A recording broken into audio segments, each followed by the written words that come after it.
Hello everyone, this is Kenshin. Welcome to History Talk. Please move your fingers to subscribe, click on the favorites, leave a comment and share. Please also open the little bell. Thank you. Today's History Talk is about America's most controversial ambassador, Joseph P. Kennedy.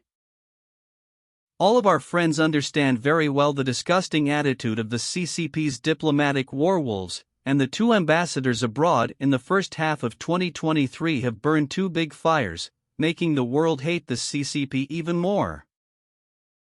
First of all, the ambassador to France, Luciano, or Donkey Wild more aptly, not only previously said that the reunification of Taiwan should focus on ideological transformation, French time on April 21, 2023, in a French television interview, not only said that Crimea belonged to Russia from the outset, but also said that, from the perspective of international law, the former Soviet states do not have the status of international law in effect, because there is no international agreement to recognize the status of the sovereignty of the country. A mouthful of directly provoked the turnover of the 13 countries of Central and Eastern Europe is really good enough to spread wild.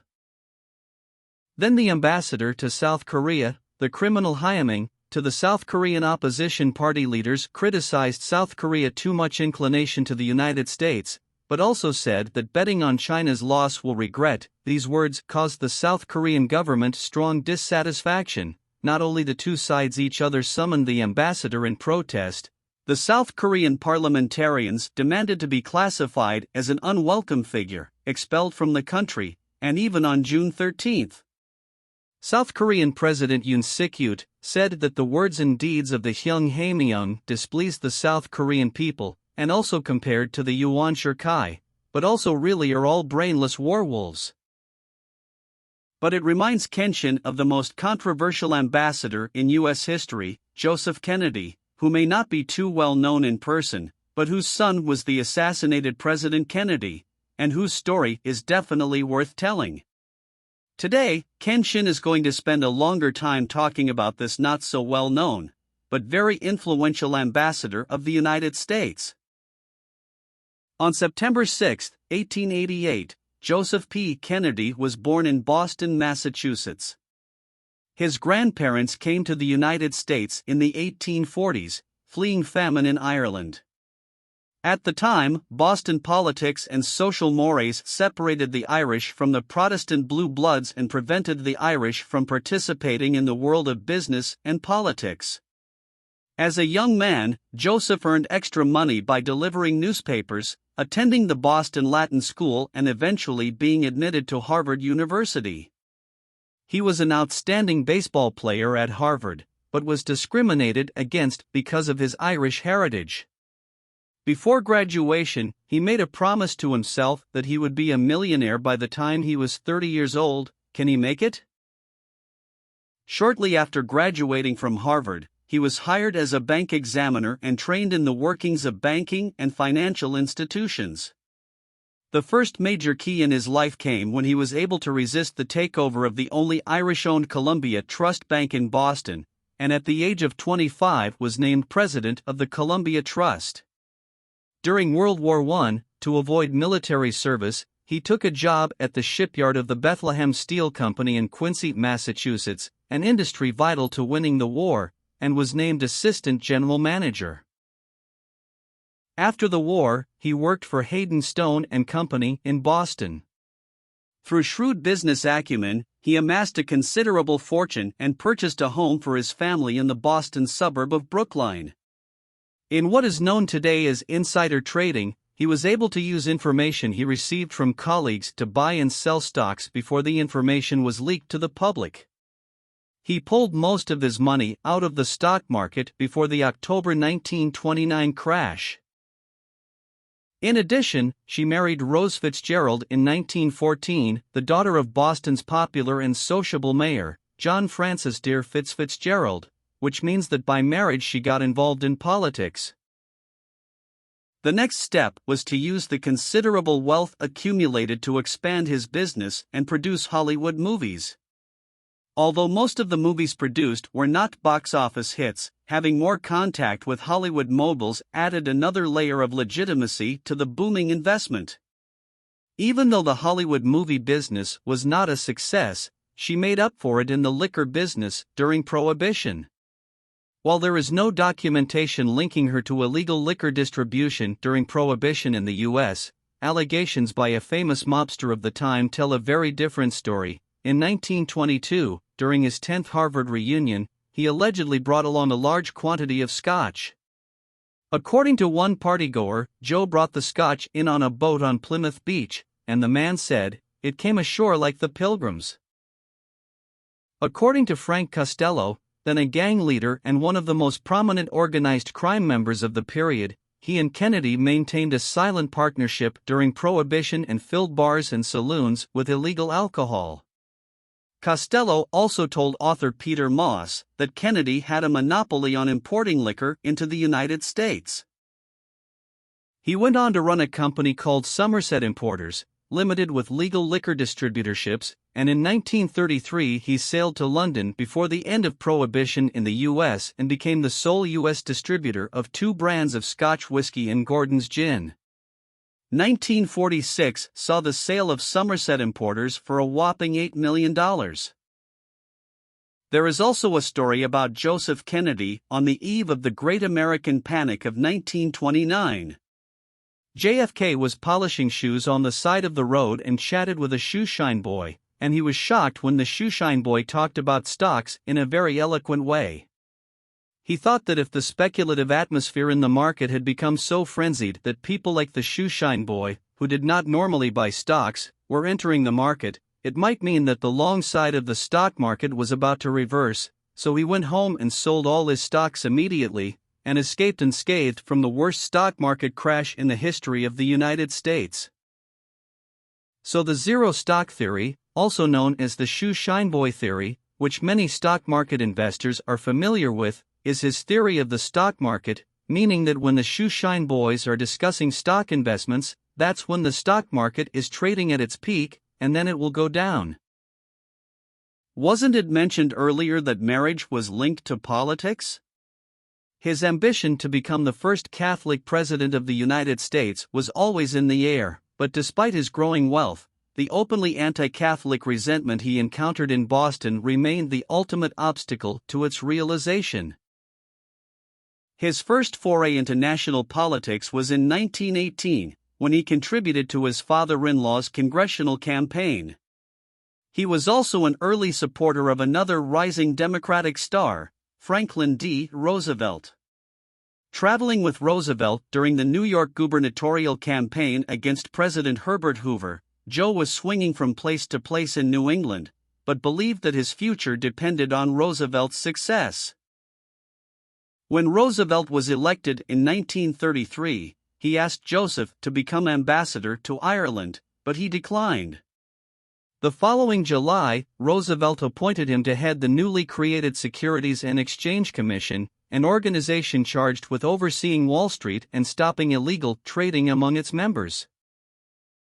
As you can see from the above, his appointment as chairman of the U.S. Securities and Exchange Commission was an unusual one, a political payoff, if you will, made even more unpromising by the less-than-honest way in which he acquired his wealth and was unpopular with the leading members of Wall Street at the time, as well as by his alleged ties to the mob during the Prohibition era. But he surprised many of his critics by spending the next 14 months doing a bang-up job of preventing unethical business practices and taking over the securities industry. In 1937, he left the Securities and Exchange Commission and became chairman of the Maritime Commission. His major achievement during this period was to break the deadlock between the powerful unions and the ship owners. He later recalled that it was the hardest thing I ever did in my life. Then comes the point of the story. In 1938, President Roosevelt appointed him U.S. ambassador to the United Kingdom, a post that put him in the spotlight of international affairs. For him it was also the fulfillment of a lifetime's work in politics, and a chance to shake off the stigma of being a Catholic outsider in Boston society. But if the nearly 2 years as chairman of the Maritime Commission proved difficult, the ambassadorship proved far more difficult and demanding than he had imagined, and destroyed any ambition for his political future. When he and his large family of 9 children arrived in England on March 1, 1938, no one could have predicted that a year later all of Europe would be embroiled in another all-out war. At the age of 49, he was pulled directly into the line of fire, such as delivering his first public speech in the United Kingdom at the Pilgrims Club in London, which was attended by leading figures in British politics and business. But he surprised the audience with comments that included stating that it would be in the best interests of the US to remain neutral in any upcoming conflict with Germany and that the US would not be aligned with the UK as it had been in the past. For the ambassador, it was a strong statement about the citizens of the country in which he was stationed, and it certainly created quite a stir in the British press and in Washington. In a letter to his friend Bernard Baruch, he said he wanted to assure my friends and critics that I have not been brought into the British camp. As time went on, his behavior caused more shock and anger on both sides of the Atlantic. In September 1938, after the merger of Nazi Germany and Austria, Adolf Hitler immediately annexed the German-speaking part of Czechoslovakia. A year later, Hitler launched a blitzkrieg that swept through Poland, and this triggered off a debate in London and Paris on how to deal with the German invasion.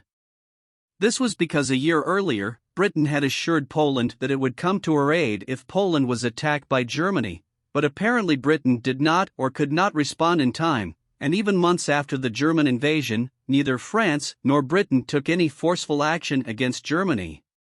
This period was called the Phony War because Britain and France chose to hold their ground, allowing Germany to annex the rest of Europe, including the invasion of Norway and Denmark. By mid-1940, Hitler's army had successfully advanced into Belgium and Holland. In June of that year, Hitler entered the conquered City of Light, Paris. With the fall of France, Britain was left on her own against Nazi German aggression. For another year and a half, the United States remained out of the war. After the fall of Paris, the German commander in Paris paid a courtesy visit to the U.S. Army and Navy attaches at the French embassy and brought the best brandy as a gift. But his behavior was all under investigation by the FBI, which, led by its first director, Edgar Hoover, opened a file on Joseph Kennedy, as it does with many prominent people. This FBI file has been made available to the public and shows the extent of the FBI's investigation into him.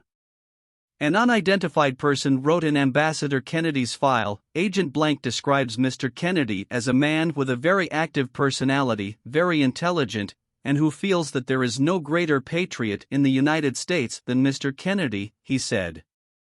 He said Mr. Kennedy was a man who got angry very easily and didn't care what was said when he was angry. But he also said he didn't believe that even in anger, Joseph Kennedy was the kind of man who would reveal anything that would harm American interests. An April 28, 1947 FBI memo from Director Hoover to his aides provides more information on the FBI's relationship with Ambassador Kennedy. In June 1938, Special Agent Blank indicated that he was treated very cordially by the ambassador. His appointment as ambassador to the United Kingdom was widely regarded in the United States as an indication of appeasement and, moreover, of a belief that Britain would lose the war. The appointment was considered important at this time because of the revelation of the prevailing view of Russia, as reported by Mr. Arthur Crocker. Arthur Crocker of the New York Times describes Kennedy as a spokesman for a group of industrialists and financiers who believed that Russia should not be opposed at any time. All energy should be spent on keeping America prosperous. On October 18, 1943, after he had left his post as ambassador to the United Kingdom, Hoover wrote a memo to the special agent in charge of the FBI's Boston office. If you feel that Mr. Kennedy can be of active assistance to the Radio Communication Bureau as a special service contact, you will have no objection to his being used in that capacity. If it is possible to use him as a special service contact, he should be informed of the nature of the information he is able to provide, or of the facilities he can make available to the Radio Communications Bureau. Every effort should be made to provide him with investigative tasks that are consistent with his special competence, and the delegation should be informed of the nature of these tasks and the results obtained. In spite of all the work he has done for the Chairman's Bureau, Secretary Hoover recommends that Mr. Joseph Kennedy not be presented with a Meritorious Service Award because he has not actually affirmed his willingness to provide such service, but to provide anything of special value to the FBI. In time, his behavior and flippant remarks would cause the Roosevelt administration to cower, including blatantly anti-Semitic remarks. For a man who had suffered religious discrimination in Boston as a young man, he was either naive or simply did not understand what his statements meant, especially from such a high position. 4 months after his arrival in London, he tried to arrange a meeting with Adolf Hitler through the German ambassador to Britain, Herbert von Dirksen. In his meeting with von Dirksen, he expressed his personal hostility to the Jews. With regard to the final solution to the German Jewish problem, which had caused such an uproar in the West, he told von Dirksen that, in his view, it is not so much that Germany wants to get rid of the harmful Jews, but it is more a proclamation of our realization of this aim. His remarks were quickly reprinted in the United States, much to the annoyance of President Roosevelt, but Roosevelt was mistaken if he thought that his ambassador had finished his anti-British and anti-Semitic remarks. During the German air raids on London, he was not popular with the British public. As the Blitz attacks became more frequent, he moved his family out of London to escape them. After witnessing the destruction of London, he expressed his admiration for the bravery and resilience of the citizens in the face of such horrific German attacks. At this point, the newspapers began to refer to him as Agitated Joe. On October 6, 1940, he thought his time as ambassador was coming to an end and wrote to Roosevelt asking to be relieved of his duties in London and to return home. Even if the request was denied, he would return to the United States anyway. The Roosevelt administration accepted the request and allowed him to arrive at New York's LaGuardia Airport on October 27. Roosevelt allowed Joe and Ross to go to the White House on arrival, and the two traveled by train to Washington. After dinner, he expressed his views to the president. He told Roosevelt that he did not like the way he had been treated in London, and was frank about being excluded from policy making, in addition to direct attacks on the State Department. He then returned home a month before the 1940 presidential election, when Roosevelt was running for an unprecedented third term. The press recognized the growing rift between Roosevelt and Kennedy, and speculation became commonplace when it came to the possibility that Kennedy could cause problems for the campaign. Although he agreed to give a radio speech in support of the president, he did so at his own expense, which at the time was $20,000 for a nationally syndicated broadcast. Although he supported Roosevelt, he still thought it wise for the United States to stay out of the war in Europe. In February 1941, 1 month into his third term, Roosevelt formally resigned as U.S. ambassador. His last words were, "Having ended a rather busy political career this week, I find myself more interested in what young Joe is going to do than in what I am going to do for the rest of my life." When the Roosevelt administration was discussing whether to provide military aid to Britain, Kennedy openly opposed any such U.S. action, chilling both Washington and London with his statement, "British democracy is over. It could be here," referring to the United States. His remarks were published in the Boston Sunday Globe on November 10, 1940, and he later worked with Louis Lyons of the Boston Globe and Ralph Coughlin of the St. Louis Post-Dispatch to further refine the theme of the future of American and British democracy. Speaking of the situation in Europe, he said, "It all depends on how we handle the next 6 months. The whole reason for England is to give us time. As long as she is there, we have to be ready. It is not that she is fighting for democracy. She is fighting for self-preservation, just as we are in this situation. I know the situation in Europe better than anyone else, and it is my duty to make this country understand it. But a March 1941 Lend-Lease agreement would eventually send Britain 50 obsolete destroyers in exchange for leasing rights to bases in the Caribbean. He then spends time planning the political future of his two sons, Joe and John. But his hopes and aspirations for his sons were caught up in the tragedy of war. The war he tried so hard to avoid led to the murder of his eldest son Joe while on a secret mission in Europe, and his son-in-law, William Billy Hartington, Marquis of Hartington, married his daughter Catherine. He died after his PT-109 was rammed by a Japanese destroyer, and even John was nearly killed in the Solomon Islands. Later John F. Kennedy became the 35th President of the United States, a position he had hoped would be his own. In the campaign against John F. Kennedy, he contacted Jimmy Hoffa, the leader of the International Brotherhood of Teamsters, in hopes of endorsing his son, and although John was successful in his bid, Jimmy Hoffa disappeared on July 30, 1975, which is a questionable case in U.S. history. Opportunity for Hinson to speak about this case. For Joseph Kennedy's isolationist views and pro-German rhetoric, he paid a high personal price, especially for a man of boundless ambition, a most cruel blow.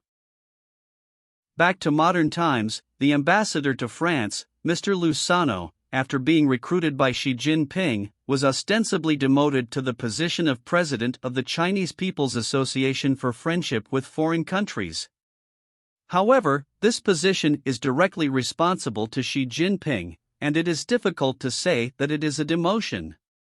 In addition, South Korean Foreign Minister Park Jin, when attending a parliamentary question-and-answer session, criticized Xing Haiming's remarks as very inappropriate and in violation of the Vienna Convention on Diplomatic Relations, which stipulates that diplomatic envoys should be tasked with the mission of promoting friendly relations.